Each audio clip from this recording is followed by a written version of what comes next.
All right, please be joined this time by my man Rocky Hidalgo, coach at Glynn Academy, a good friend of the podcast. Coach, thanks for joining me. Man, I appreciate it. Always have me on. Let me run my mouth a little bit. Man, we always have some of the best listeners ship or however you word that in ratings when you come on. So we appreciate it. But today we're going to talk about fundraising, do a little clinic. So I'm going to shut up, let you talk, and let's talk about fundraising. All right, let's do it. So I haven't been a while since I've done one of these. So what we're going to talk about today is the art of fundraising, taking a year-round approach to funding your program. Just a little bit about me. My name is Rocky Hidalgo. I'm the head football coach at Glynn Academy in Brunswick, Georgia. If you guys are interested in reaching out to me, you're welcome to kind of reach out. There's my email right there, Twitter handle, all that stuff. I don't think any of those records are up to date. I think this thing's a couple of years old. But here's some hard truths about fundraising. Okay. And this is the truth. Every coach hates it. Nobody wants to do it. And the truth is, if you're sitting at home and you're watching this, you probably suck at it. At our heart, money makes us uncomfortable. We don't want to handle it. We don't want to touch it. We don't want to do the things that are necessary to raise a lot of money. Most people in the coaching professions, most of us, we don't want to handle cash. We don't have anything to do with it. And what I'm telling you right now is we've got to take control of your funny money. I made this when Rush Prost was going through his deal. So that's where my funny money jab at Rush is. So one of the things that we don't do a very good job as coaches, because we're teachers and most of us didn't grow up in a business community, a business environment. We need to, run our program like a business. And so to do this, we have to change our perspective on our football program and run it like a business for profit and loss. So part of this is things like making a budget, but also understanding about how much money we need to bring in to run our program effectively each year. Things like maintain a cash reserve. For us at Glynn Academy, I've been at two places, and I'll talk about this in a little bit. One of those places, we had $100,000 cash reserve. We were never going to go beneath $100,000. The place I'm now, we're at $20,000, but we always maintain a cash reserve just in case of emergencies. So if you do have a financial issue that, the board can come together and approve dipping into those financial reserves. Everybody's got to create a budget. And that's one thing that is just like if you don't do it in your household, you're making a mistake there. You should be doing it with your football program. You need to know how much money you need to spend to run your program effectively and efficiently every year. And so I itemize everything we do in our program. I write it down, put it in an Excel spreadsheet. It doesn't take a lot of time, but I know how much money I'm going to need to run the program this year based off the money I spent last year. Things like a 1 year, 3 year, and 5 year plan. You need to put those things together. Big expenses, things like, if money is tight for you, things like headsets. Headsets are really expensive. A good set of headsets pushing $10,000 or more. The ones we bought last time, I think had 10 coaches. It was about $11,000. So that's not something we can just run out and get. So we have to have a plan to replace those things, recondition those things, and understand that those expenses are down the line, especially things like uniforms. You need to make sure that you're planning for those things in advance. If you have to purchase your own uniforms, how are you going to come up with the money? Are you going to do it every fourth year, every fifth year? Any kind of special circumstance. The O-line wants a new Crowler sled. The other thing is you need to understand how to maximize your program's profits. And that's kind of what I'm going to talk about. We can't do a whole bunch. A lot of times we can't control how much money we bring in, but we can definitely control how much money we spend. So that's one of the things I think everybody will look at: how much money their expenses. Write those things down, put them in Excel spreadsheet to see exactly where your money's going. Every invoice, every purchase order I get, every invoice I'm submitted, I put that in a Excel spreadsheet. I know whether the money comes from my county account, or that comes from my school account, or my touchdown club. So I've got three different areas where that money can come from, and I understand where I need to be in each one of those things to make my program run effectively.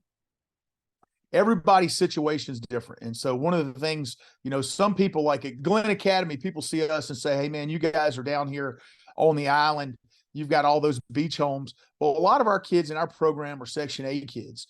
When I was up at Walton, we had all the money that we could spend. We couldn't spend it all. It's a very different scenario than I'm in at Glynn Academy right now. And I think all those things, you have to take that into consideration. The program that you run, the fundraisers you run, you need to tailor it to your community. When I was at Walton High School, this was back in 2009, we have an average disposable household income of over $90,000 a year. People would be willing to write checks to get out of fundraising or working in the concession stands. One of the biggest, the highest growth that we had at Walton High School was when we contracted out for somebody else to do the concession stand, and they hired people to work the concession stand, and parents paid $100 not to work the concession stand. And that was everybody from the first grade all the way to the 12th grade. We made 60 grand on people just writing checks not to work the concession stand, which was about 3 times what we had ever made in our concession stand profits. Our booster club memberships, we had a $2,000 booster club membership that excused people from fundraising altogether. And we had a lot of parents that elected to do those things. $100 not to work the concession stand. I told you about those things. Well, Glynn Academy is very different. Our football team is almost like an inner city team. We've got some kids that live on the island, but man, most of our kids are blue collar kids. They're Section 8 kids. We have very few kids from St. Simon's Island. Lots of public housing kids. So we have little in the way of disposable income. And so we have to raise about $100,000 to $150,000, $5, $10, $20 at a time. So it's different. Whereas at Walton, I could go out there and get people to write, 5-figure checks, $10,000, $20,000 checks. Glynn Academy, we don't get those. So it's very different. Our parental support, we're probably like a lot of you guys out there. We've got 10 or 15 parents that run the booster club. They are the booster club. They put together the majority of the events. So this is totally different operation than what we had at Walton High School, where we had 100 people that were dying. Those moms would fight each other in the street to go out and bust their hump to make sure that their kids had anything and everything they needed. So I'm going to talk about booster club organization real quick. I think it's really important that you have a tight booster club. You see some photos here. I think one, obviously they support the kids and they help you provide some extras for your football program. But I think the goodwill that it brings with having coaches be involved in their booster club is really important. And I'll say this, a lot of guys want to turn the booster club over to parents and go, well, I've got a booster club president that runs that. I run the booster club. I run the booster club, and all those guys answer to me. And that's how it should be. You should have a hands-on approach to your booster club, because it's the quickest. It's the organization that will get you fired the quickest. So the reason you want to make sure that you're working with your booster club closely, reasons like organization and delegation. You want to have a great organization, but you want to be able to delegate tasks to moms and dads. Choose people who give help, not advice. You need people who get things done. I'm going to tell you, I listen to 2 types of people, and this might piss some people off, but I listen to 2 types of people from the community: people who give money and people who give help. People who give advice, I don't listen to them at all, because advice usually means work for me. So when people come to me at advice, I look at them and say, man, thanks for volunteering for that. I put them in charge of it. You probably never hear from them again. You need people who aren't afraid to make phone calls, whether it's to businesses or other parents. You need business owners who know how to deal with other business owners. Having people who are at the Chamber of Commerce, or members of the Chamber of Commerce, who can reach out and call other businesses for whether it's financial donations in the form of cash or in-kind donations, just to be able to put a sign up in somebody's window that's advertising your youth football camp. So having business owners who are able to go out and deal with these other business owners are really important. Salespeople are really great. And I say salespeople, not real estate agents. I'm talking about sales guys. I'm talking about guys who are picking the phone up and selling pharmaceuticals, auto parts. Those people are not afraid of rejection. They will go out and raise you more money. And I don't care if it's tractor parts. I don't care if it's if they're farmers and they're selling seed. People who are salespeople are people that you can use and be productive in raising money for your booster club organization. Blue collar people are great for blue collar jobs. Most blue collar people, they're not rubbing hands, shaking hands with people that are super wealthy. Don't expect a guy who's laying brick or driving a hammer every day to be able to run you down $20,000, $30,000 in donations.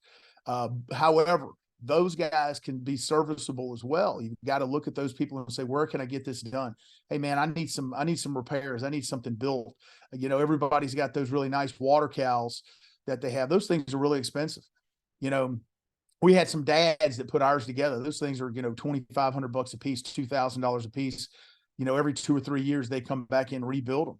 I mean, that saves us $4,000 every 2 or 3 years.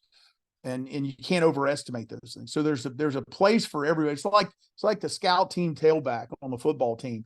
He's a guy that's contributing, whether the people in the stands see it or not. You need contributors to your organization. That means you need parents who can help raise money, who can write checks, people who can do things, people who just show up and cook the hot dogs on Friday night, whatever it is. That's what you're looking for. And they come in a variety of different ways. And the only way, and I haven't done a very good job of this year. I was thinking about this, was getting ready to do this. The only way to know who those people are is to get to know your moms and dads. And sometimes as coaches, we get a little jaded because, those guys are in the stands yelling at us to run the ball, throw the ball, play their son. But, they're not in opposition to us. They're there to help us. And just because you accept their help and assistance doesn't mean that you're indebted to them. We have parents that I've had booster club parents and their sons, they were on the extra point field goal team. That's what he was. He was extra point field goal guys. And he's not the only one. And they were there and, we had some hard conversations about it. My job is to win games. Their job is to support the program. And people always look around and go, well, he's a booster club kid. Let me tell you something. You got to find some room on the field sometimes for those booster club kids. For, not necessarily where it's going to cost you games, but everybody who's ever coached football knows there's some spots you can stick a kid in there and get them on the field so mom and dad shows up and make sure that the nacho cheese is melted in the crock pot on a Friday night. I think those things are really important. And I know we had 30 minutes, but there's no way we're going to do this in 30 minutes. I don't believe. The head coach has to set the tone for the booster club, and you have to make it your Super Bowl. We can't sit around and go, well, I don't want to have anything to do with fundraising and then expect to be good at it. We can't have a great organization if we don't set the tone. The lead wolf sets the speed of the pack, and the head football coach is the lead wolf of the booster club. So some of the things that you've got to be able to do, you've got to be able to clearly communicate your goals and objectives to everyone, including your coaches, parents, and players. If you're not doing that, you're not being an effective head coach. You have to have a great attitude about it. If you are a sourpuss, every time you deal with the parents or booster club, they are going to recognize it. You can't fake it. Those people are here to help you. Have some gratitude toward them. Be excited to see them. That goes a long way. They say you catch a lot more flies with honey than you do with vinegar. Be nice to people. Require your assistants to be involved. We ask a lot of our assistants. During the season, hey, showing up on Sundays, breaking down tape and all those things. But these are the people that are working with these moms and dads' children. They want to have a chance to shake hands with them, meet them face to face. That you also, it's really important because I think it gives them a chance to see these guys not as just coaches, but as dads and husbands and as people. And I puts a different face on them. I think it's important. We have to put some skin in the game with the booster club if we want to be successful at running it. That means we have to put some time, energy, and effort and focus into it. And the other thing is join your booster club. A lot of guys don't believe this. You have to write the first check every year. You should be the first member of your booster club. When I came to Glynn Academy, we didn't have a booster club. We started the booster club. We had 10 people write a $500 check. I was the first guy. Actually, I wrote a $1,000 check. I put it on the table. So we're going to start the booster club here. And parents fell in line behind that. And so again, you've got to have some skin in the game. If you're not willing to do it, those moms and dads aren't going to be as well. And there's nothing wrong with you being a booster club member, you and your family, and supporting the program, even though you're coaching. It's some things as coaches, we're not real good at this. Let me tell you about, this is what I call the science of asking. So everybody always hits people up. Will you give me money? Will you give me money? I don't do that. I don't go to people and say, will you donate money? I ask them to invest rather than to donate or give. I am asking them to invest in our program, invest in our players, invest in our coaches. The majority of people will invest if they are asked, but you have to ask. There are people out there that know you need money, that have money, that do not give you money until you go up, knock on the door, pick up the phone, and take them to lunch. And ask them to invest in those things. You can't fear rejection. All right. You're not asking for yourself. You're not going out there and saying, hey, will you buy me a trip to Hawaii? My wife and I really want to go to Hawaii. That's not what you're doing. Hey, we're coming in. We need to buy 20 new helmets, top of the line, 5-star helmets to put on our kids because we want to make sure they've got the best equipment available. That is an ask that you can go in there and people can get behind. You need to frame the request properly. And what I mean by that is when you sit down in there, again, we're not talking about asking or donating. We're talking about investing. And when you frame that request for them to invest in your program, you need to make sure that you're communicating with them about how this is going to pay dividends, not just for you, for your football program, but for the school and the community as well. That this money isn't just going to go to just isolated small group of people. This is going to have an impact on a large group of people. Don't ask, and this is the last thing. I had some very smart guys teach me this. Don't ask a bus driver for $1,000, and don't leave money on the table with a millionaire. So when you go in and you're asking someone to invest in your program, you need to understand what he is able to give or what he's not able to give. If you ask a guy who's able to give you $5,000 for $50,000, you're probably not going to get anything. If you ask a guy who can give you 50 for 5, he's probably going to give you 5. So understanding that and knowing that, and that's really hard. You have to talk to people. And that's why you have to make these connections with parents and people in your community. So they give you an understanding. Hey, Bob Johnson over here, he donated $20,000 to the boys club last year. Well, Bob can give you $20,000. That might be what you're pushing for. We're talking about framing your request, square peg in a square hole. Make sure that you're going through and that you create a plan for each request. Each request is different. Every person is different. You want to be specific. Don't just ask for money. What is it going to be used for? This is why your budget is really important. So you can sit down and say, hey, Steve, I want you to give me $10,000. I want you to invest $10,000 in our nutrition program so I can get the guys protein after their workouts every day. And this is how specifically I'm asking for this. And if you have a booster club, if you have a bookkeeper, you can show him where that money is going to be spent. You can target specific donors with a specific plan. Foundations that specialize in feeding impoverished children for pregame meals. I hit people up like this all the time. We've foundation money. A lot of guys never touch. We've probably received $40,000 to $50,000 from different foundations in the last 9 years because we understand those foundations are out there. What you have to do is you have to understand their mission statement. What is their goal? What were they formed for? And how does that fit your program? Is it to help impoverished kids get to college? Well, if you've got a team of low income kids, you're right in their wheelhouse. So what you have to do is you have to put together a plan where you're going to ask them to invest in your program, and you're going to show them how you're going to see some great results with that. You need to take advantage of your contacts, and you have to look outside of those guys that are just in an arm's reach. They're the people who are close to you and around you. They have connections that you haven't even thought of yet. And you have to start pushing those things, and you have to start talking to them about it. Research people, their history, and their charitable donations. And your friends know those things. People who are at churches know those things. There's a lot of information out there that if you can access it, if you know where to access it, you can find a lot of that information where these people are giving money. And you may be right there with those. Right there. I know this is a football program. Our football program, our booster club does a lot more than outfit our kids for football games on Friday night. We feed them. We make sure that when they're finished at playing at Glynn Academy, that they have something to do and graduate. Once they graduate, whether it's a college, go play athletics, a vocational school, or something with the military. We want to get them out of town and get them doing something. And so I think there are a lot of organizations that have the same goals that we as coaches do, that we want for our players. We're not real good at identifying the connection between those things.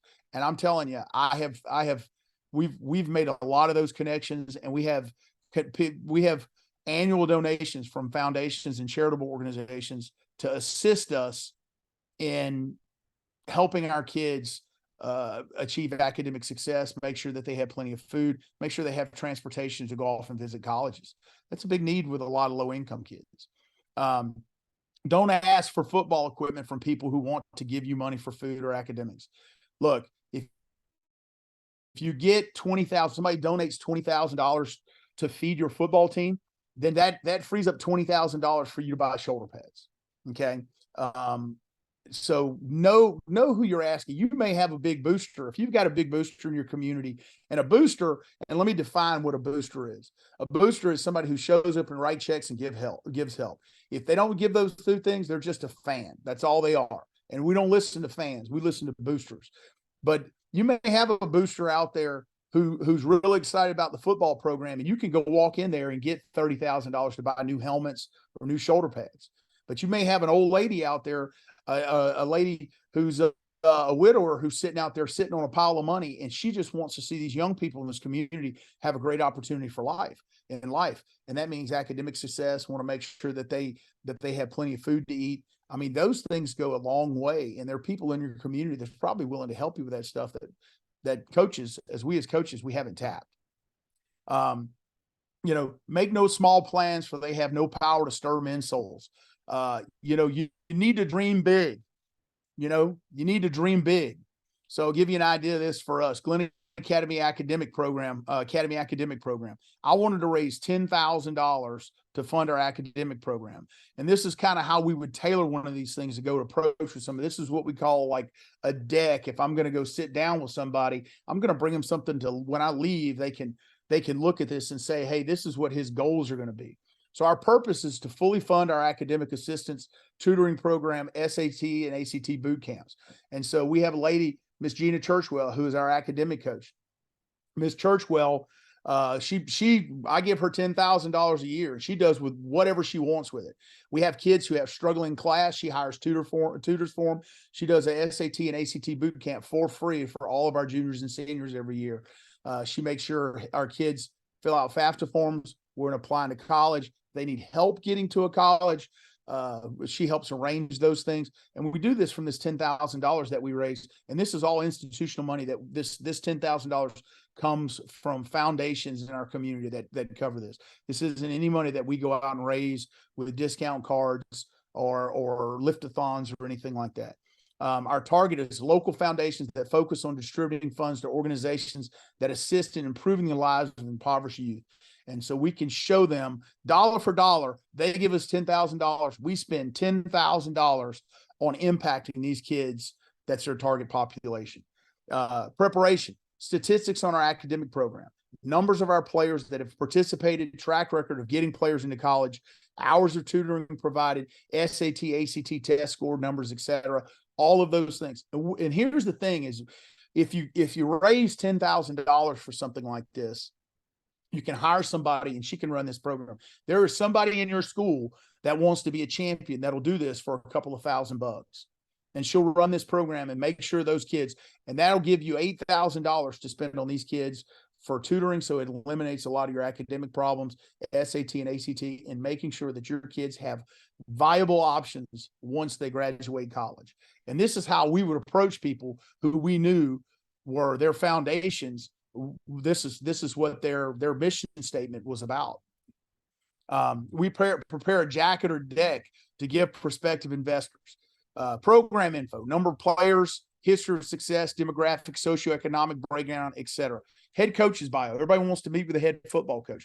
Some information about me, financial information, annual budget, sources of income, budgetary shortfalls, Excel spreadsheets, right? This is why putting every dollar that you raise in a spreadsheet somewhere, finding an accountant. There's an accountant in your community that will do all this for you for free if you give them a sign in your stadium. I promise you.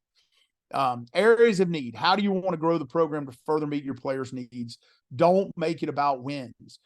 If you raise this additional money, you'll have plenty of money from what you do with discount cards and all those nickel and dime fundraisers to win games. But what we're doing is we're raising money to impact our players' lives. We, as coaches, we want to talk about that stuff, but this is what we're trying to do. We're going to raise money to impact our players' lives. And now it's going to free up a lot more money so you can buy some more helmet decals, or you're going to free up some money that you can buy better shoulder pads or better helmets.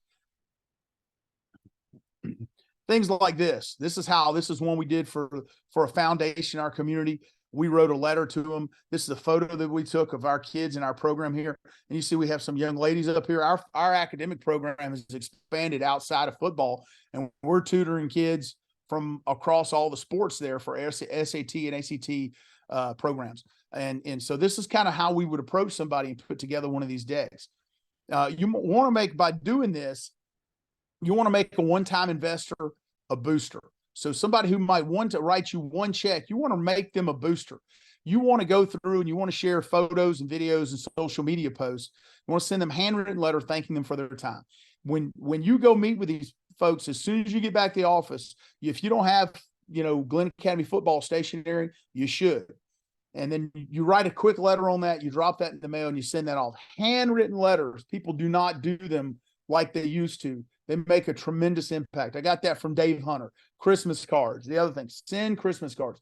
Every person who writes you a check, make sure they get a Christmas card from you, from your football program. Not from you as the head coach necessarily, but from your football program. We want to make sure that these guys, not only do they just write you a check to help fund your academic program, but they become boosters for your football program. They pick up the newspaper to see how you do. They want to read articles about you and your players, and you can help sell those things and keep them connected to your football program through social media. And I hate social media. I know everybody knows about my Twitter account. That's the only one. That's the only thing I have. But man, having somebody handle your social media for your football program is incredibly important. Talk about a year-round. We talked about a year-round focus. So this is kind of like what we're looking at from a calendar. We want to do a fundraiser, hit a fundraiser off around March. April 1st, our membership drive begins. And when I say our membership drive, we get that cranked up through spring football practice. Our big time for that is spring football practice and right at the preseason. That's when the majority of our memberships are going to be sold. But we kick it off April 1st. We've got everybody in ready to go. May 21st, or that was the date from a couple of years ago. This year's May 18th, our lift-a-thon is our spring fundraiser. June 8th, we begin our program Ad Blitz Day. And over here on the right, you see who's in charge of these things. Parents and coaches, parents, players, the coaches on our program Ad Blitz Day. Our coaches handle this with our players. Night in Terrortown, our parents, that's a fundraiser that we do at the old city hall down here that we come in. We do food and drinks for adults, and it's adults only venue. We sell it $60 a ticket, and we profit about $50 on a ticket for this. We do. And then on top of that, we have a lot of silent auctions. We do a ton of auctions there, probably about $10,000 in auctions on that night. Discount cards. Everybody does discount cards. And the last one, October, a golf tournament. I hate the golf tournament. I really do. If you've got somebody who runs it, I have somebody who runs it. And if you have somebody who runs it, it's great. If you don't have somebody who runs it, I'm not a golfer. I hate the thing, but we make money on it because we have a guy who will do it. Some of the things I want to talk to you about here, like scope and scale. I hear guys talking about, man, we're doing a car wash, or we're giving away pizza. We're doing pizza at the pizza place, or selling Boston butts. Those are great. The problem with that is that's a lot of work, and the scale of this, you can't scale these fundraisers very well. You can't cook and sell 1,000 pork butts, Boston butts on a Saturday morning. You can only wash so many cars. When people come to me and say, Coach, we want to do a car wash, I laugh at them. I'm not doing a car wash. You'll make $500-600 in a car wash. There's somebody in your community you can pick the phone up who'll donate $500 or $600 to you. Same thing like the pizza nights and all those things. That's great if businesses want to support those, but you just don't make a lot of money on those things. You have to be able to scale fundraisers. The thing that you have large numbers of members. Your numbers, you have 100 kids, a couple of hundred parents, and they all have relatives in your community. So that's where the network, you have to go out and you have to do fundraisers that are scalable. Don't think small with fun. I know guys who do $100, $500 fundraisers every year, and they sit around and go, man, we made $50,000 this year. And I look around and go, man, we're gonna try to do 40 on our discount cards this year, or And so I think having an idea that quit nickel and diming your community, and let's look at things that we can go out and have some legitimate fundraisers so we can make some real money, because it's essentially the same amount of effort. Sources of revenue. Find people who will invest in your program. Parents, memberships, manpower, and contacts. That's what you're doing with parents there. Local business programs, items for raffles. I got something on my screen there. They giveaways. You can go, those guys will give you things for your raffles, for your giveaways, your silent auctions. Boosters donate time and resources. Fans just attend games. I said that earlier. This is your sources of revenue. Donors, cash, stock. Do you have a brokerage account?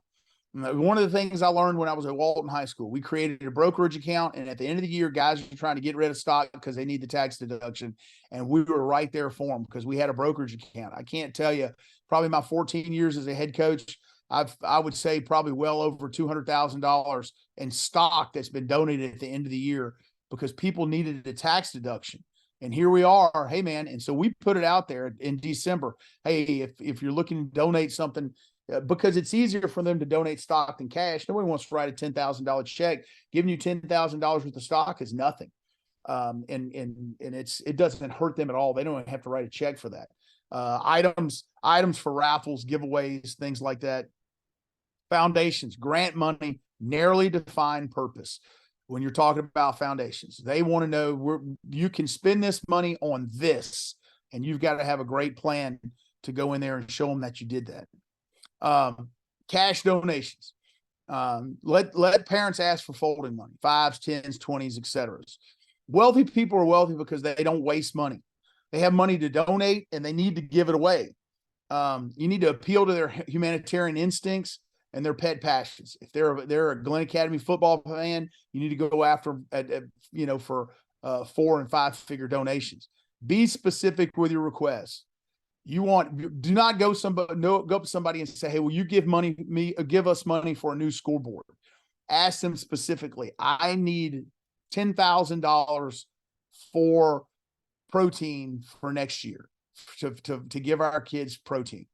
And they want to hear that from the head football coach. The head football coach should be present at those askings. Don't ask a guy for $10,000 if he can afford to give you $1,000. Know your ask. Know the people that you're going to. There's some people in your community can give you $1,000, and there are people out there that probably could write you a $100,000 check. And knowing which ones are which are really important, and which one to ask for the $100,000. This is the other thing is people who donate money, you should always make sure that you give them a donor check, or a donor letter, so that they can use this for tax purposes. And this can be for in-kind donations or cash donations. I've got some forms on here, like Booster Club memberships. This is kind of our Booster Club member. I think we've gone up. This is from a few years ago. We've gone up from a little bit. This is 3 years ago. Since then, you want to have a membership level for everybody in your community. Every person in your community should be afford to build to join your Booster Club. The poorest of your poor, for $75, those guys, we're going to feed their kids 20 times during the season. They'll get their $75 out of that. You need to keep a database of everyone. Nothing frustrates me more when you lose the membership database and you look around and you go, I don't know what we did with it. Keep a digital database so you can go back and pick the phone up and call those people. Tailor your packages to your community. This is our packages for Glynn Academy. At Walton, our packages topped out at $2,000, and our lowest level was $365. And so I think that's really important. This is one I got from Nathan Clark at South Effingham. It was a really good fundraiser. It's a grocery store fundraiser. They sell $20 raffle tickets for a 10-minute shopping spree in a local grocery store. And they made $20,000 or $35,000 in 2020. I thought this was a great idea. And so I worked my butt off for a long time. And I thought we were going to get to do one of these in Academy Sports. And so I worked with the management to set everything up. We're going to do $100 tickets to get 10 minutes in Academy Sports, up to $10,000 worth of stuff at Academy Sports, what everybody wanted. And we had the approval all the way up until the top level management, and eventually they shot us down. So it all fell through. So sometimes you put some effort into those things. I tell you, have big plans. So go big plans. We're still working on trying to find a location to do an event like this.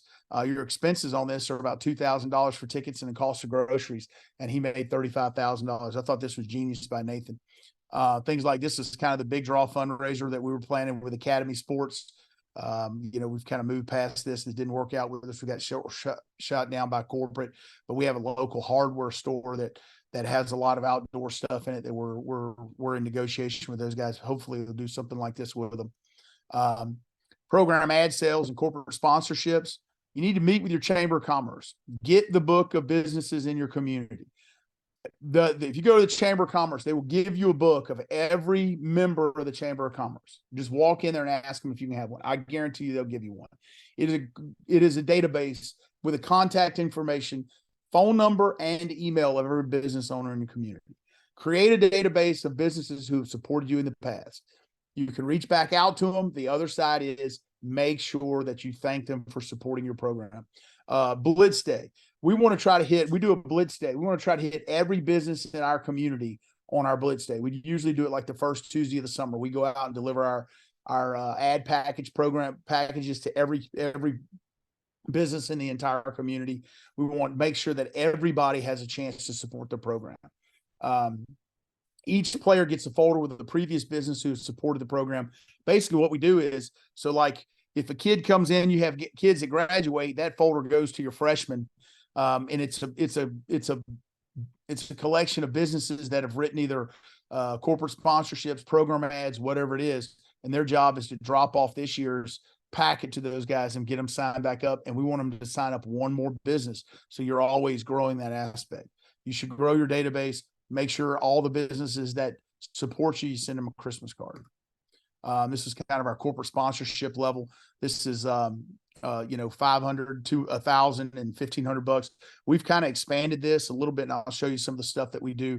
This is just we've got a separate program ad form, and then we've got some social media stuff that we do with them here. Discount card sales. Usually expenses are somewhere between 33 and 37% for this. What I'm telling you is to build your own. Pay 2 coaches to do it. Pay them $1,000 each. Send them out there and have them go out and build the businesses, find the businesses. I'm going to show there plenty of forms online. You can take the forms, blot out the name of the other company and go in and use the form to sign them up for the contracts. Our expenses went from $15,000 to $5,000 when we did this. It takes about a 3 to 4 week window to do the discount card sales. Just about everybody does this. We tell everybody a minimum 20 cards per player, sell 2 cards a day. That's what we tell everybody, 2 cards a day. You want to do this before you get in school, so the kids have time during the day to go out and sell these things. We do a Blitz Day. We need parent drivers on that day. The kids don't get to drive themselves around. We have parents come in, drive the kids around. Everyone sells 5 additional cards on that day.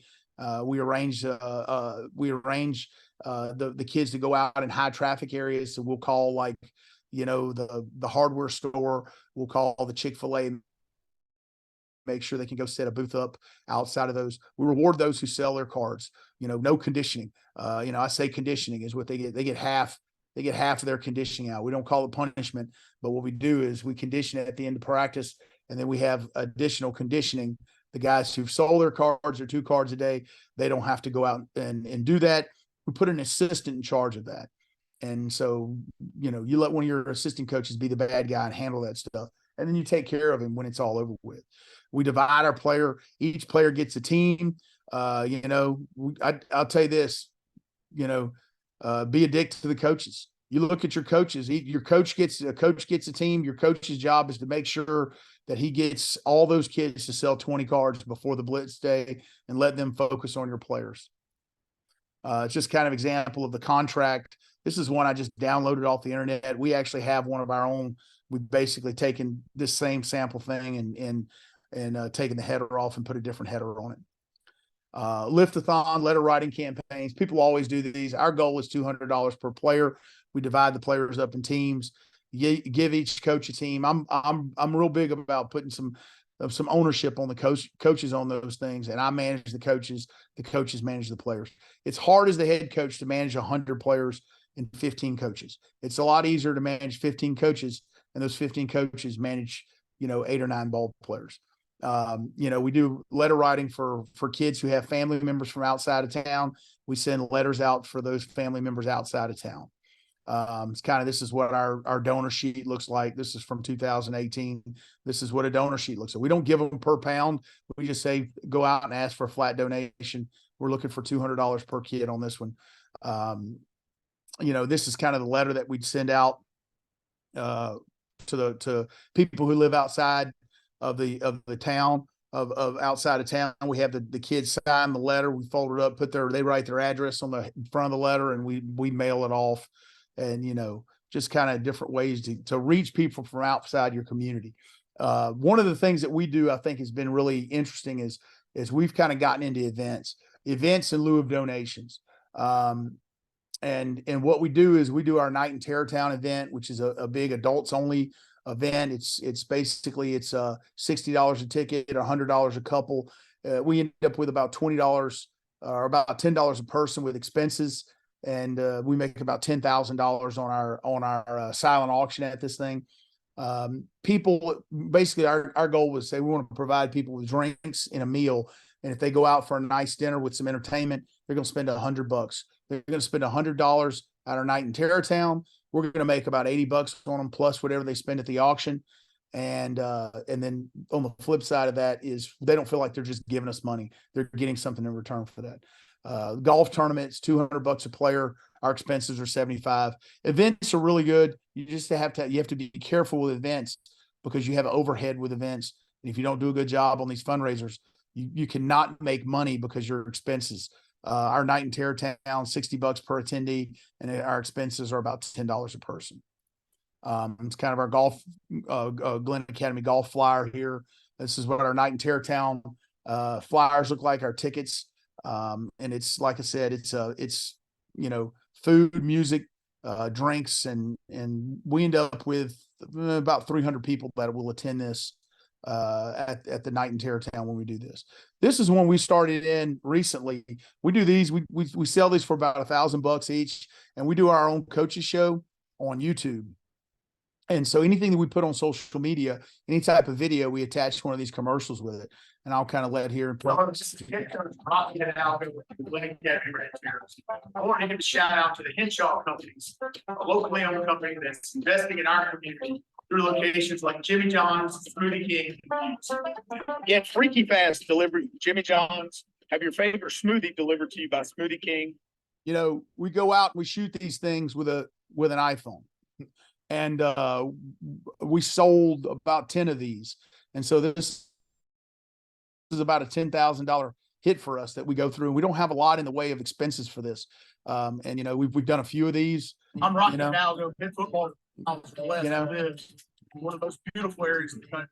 And so some of these we're getting cash for, and some of them might be in-kind donations. These guys donated some cash to us. They also donated a shrimping event, somebody we were able to auction off at the Night in Terrortown.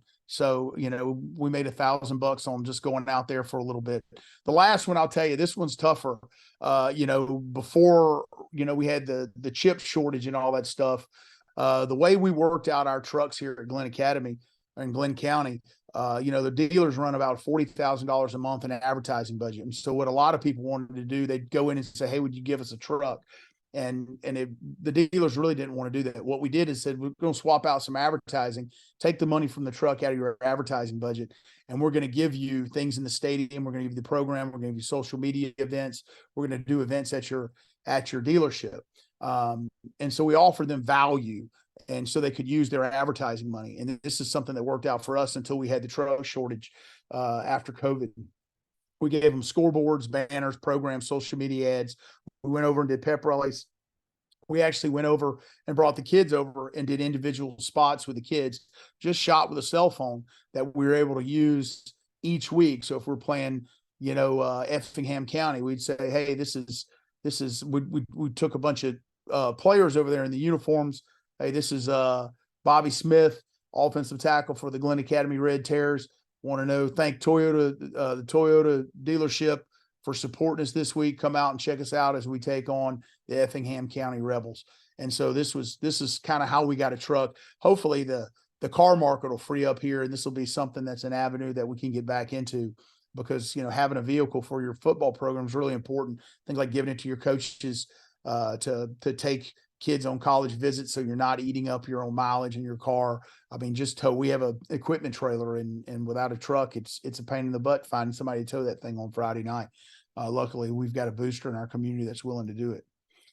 So that's it. We've that's kind of the clinic. I don't know, guys, or if you watch that, and if you have any interest in it, feel free to email me at rocky.hidalgo@gmail.com or DM me on Twitter. That's pretty much the only two ways you'll get a hold of me. Man, that was great. That was awesome. Man, everybody can get something out of that, man. That was good. We get so many of these on X and O stuff that some of this stuff will be even probably more popular, honestly. Get something out of it. So appreciate you doing this, Coach. No worries, man. I'm gonna be up in your neck of the woods next week. Yeah, come on. Might hit you up.